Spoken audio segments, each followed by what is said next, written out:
নমস্কার। আজ আমি কবিগুরু রবীন্দ্রনাথ ঠাকুরের লেখা কবিতা কৃপণ কবিতাটি পাঠ করছি। আমি ভিক্ষা করে ফিরতেছিলেম গ্রামের পথে পথে, তুমি তখন চলেছিলে তোমার স্বর্ণরথে। অপূর্ব এক স্বপ্ন সম লাগতেছিল চোখে মম। কি বিচিত্র শোভা তোমার, কি বিচিত্র সাজ। আমি মনে ভাবতেছিলেম এ কোন মহারাজ। আজি শুভক্ষণে রাত পোহালো, ভেবেছিলেম তবে আজ আমারে দাঁড়ে দাঁড়ে ফিরতে নাহি হবে।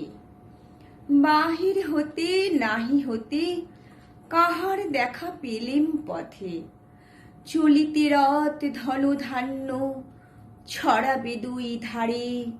মুঠা মুঠা কুড়িয়ে নেব ভারে ভারে। দেখি সহসা রথ থেমে গেল আমার কাছে এসে। আমার মুখ পানে চেয়ে নামলে তুমি হেসে।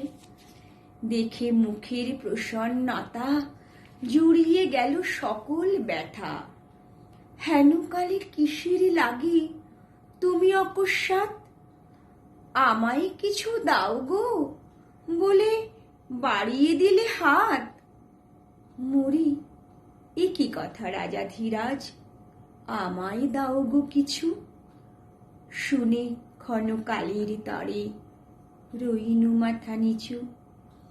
তোমার কি বা অভাব আছে ভিখারি ভিক্ষুকের কাছে। এ কেবল কৌতুকের বশে আমায় প্রবঞ্চনা। ঝুলি হতে দিলেম তুলে একটি ছোট কণা।